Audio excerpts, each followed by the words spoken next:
अस्सलाम वालेकुम। तो आज हम शुरू कर रहे हैं factor affecting on absorption of drug.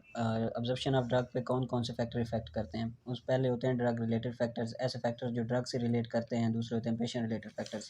पहले हम डिस्कस करते हैं ड्रग रिलेटेड फैक्टर्स। उसमें आ जाता है सोलबिलिटी। सोलबिलिटी में आ जाता है लिपोफिलिक ड्रग है या हाइड्रोफिलिक। जो लिपोफिलिक ड्रग होगी वो ज़्यादा सोलबल होगी और मेम्ब्रेन को, सेल मेम्ब्रेन को जल्दी से क्रॉस कर सकती है। और वो मोर द लिपोफिलिक ड्रग, जितनी ज़्यादा लिपोफिलिक ड्रग होगी उतनी ज़्यादा उसकी सॉल्युबिलिटी होगी और उतनी ज़्यादा अब्जॉर्प्शन होगी। पहला फैक्टर हो गया सॉल्युबिलिटी। उसके बाद आ जाता है ionisation drug. Ionisation power of the drug, कितनी ड्रग आयोनाइजेशन ड्रग की कितनी है। इसमें सबसे ज़्यादा पहली बात जो याद रखने की है वो है कि अनचार्ज ड्रग होनी चाहिए। ड्रग पे कोई चार्ज नहीं होना चाहिए, यानी कि अनआयोनाइज ड्रग होनी चाहिए। जितनी ज़्यादा अनचार्ज ड्रग होगी उतनी ज़्यादा वो मेम्ब्रेन, सेल मेम्ब्रेन को क्रॉस कर सकेगी और उतनी ज़्यादा उसकी अब्जॉर्प्शन होगी। अब चार्ज आयोनाइजेशन पे पीएच का क्या इफ़ेक्ट है, उस तरह से हम इसको देखते हैं। कुछ ड्रग्स होती हैं जो एसिडिक ड्रग्स होती हैं। एसिडिक ड्रग्स के पीएच जो होती है वो हम हेंडरसन इक्वेशन से मेजर करते हैं। हेंडरसन इक्वेशन है pH is equal to p K a plus protonated.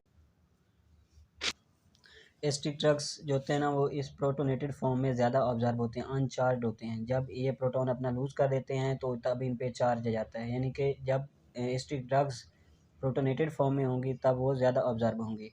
तो इनको हम मेजर करते हैं पी के ए वैल्यू से। जितनी ज़्यादा पी के ए वैल्यू होगी उतना के ए कम होगा। मतलब पी के ए जो होता है वो रिवर्स होता है के ए का। के ए क्या होता है कि डिसोसिएशन कांस्टेंट होगा। इतना हम अब जो एसिडिक ड्रग्स हैं उनका जो पी के ए वैल्यू होती है वो 8 से ज़्यादा होती है, यानी कि उनका के ए कांस्टेंट वो जो होता है वो बहुत कम होता है। उनका वो डिसोसिएट जल्दी नहीं होते। जब डिसोसिएट नहीं होते तो वो अनआयोनाइज्ड फॉर्म में, अनचार्ज फॉर्म में ज़्यादा अवेलेबल होते हैं, जिसकी जिसकी वजह से वो ड्रग ज़्यादा अब्जॉर्ब होती है। उसके बाद आ जाता है basic drugs. Basic drugs protonated form में चार्ज ड्रग्स होती हैं। जब वो अपने प्रोटॉन लूज़ करती हैं तब वो अनचार्ज हो जाती हैं। जिस तरह से यहाँ पे बताया गया वो तब वो अनचार्ज हो जाती हैं। इनका पी के ए वैल्यू जो होता है वो बहुत कम होता है। जब इनका पी के ए वैल्यू होगा इनका डिसोसिएशन कांस्टेंट ज़्यादा होगा और ये जल्दी से आयोनाइज्ड हो जाएंगी। जब आयोनाइज्ड होंगी तो ये अनचार्ज फॉर्म में होंगी और ज़्यादा से ज़्यादा अब्जॉर्ब होंगी। इस तरह से हम इसको बेसिक ड्रग्स को देखते हैं। तो इसके पहला फैक्टर जो ये इंपॉर्टेंट फैक्टर है आयोनाइजेशन, इसमें ड्रग का अनचार्ज अनआयोनाइज्ड होना ज़रूरी है ताकि वो क्रॉस कर सके मेम्ब्रेन को। और एसिडिक ड्रग्स का जो पीएच है या पी के ए वैल्यू है वो एसिडिक ड्रग्स जो प्रोटोनेटेड फॉर्म में ज़्यादा अवेलेबल होती हैं, ज़्यादा ऑब्जर्व होती हैं, जबकि बेसिक ड्रग्स प्रोटोनेटेड फॉर्म में ज़्यादा ऑब्जर्व नहीं होती हैं। और उसके बाद आ जाता है इसका particle size. Drug related factor में कितना ज़्यादा उसका, जितना ज़्यादा पार्टिकल साइज़ होगा उतनी लेस ऑब्जर्प्शन होगी। पार्टिकल साइज़ ज़्यादा होगा तो ऑब्जर्प्शन कम होगी, पार्टिकल साइज़ कम होगा तो ऑब्जर्प्शन ज़्यादा होगी। उसके बाद आ जाते हैं patient related factors. Patient related factors में पहला आ जाता है ब्लड फ्लो। ब्लड फ्लो जिस एरिया में, जिस बॉडी के जिस एरिया में ब्लड फ्लो ज़्यादा होगा वहाँ पे ज़्यादा ड्रग ऑब्जर्व होगी, और जिस एरिया में ब्लड फ्लो कम होगा वहाँ पे ड्रग कम ऑब्जर्व होगी। फॉर एग्जांपल जो हमारा स्मॉल इंटेस्टाइन है, स्मॉल इंटेस्टाइन में हमारा ब्लड फ्लो जो होता है वो ज़्यादा होता है। ब्लड फ्लो ज़्यादा होता है, इस वजह से वहाँ पे ड्रग भी ज़्यादा ऑब्जर्व होती है as compare to stomach. Stomach में ब्लड फ्लो कम होता है इसलिए वहाँ पे ड्रग भी कम ऑब्जर्व होती है। उसके बाद आ गया सरफेस एरिया।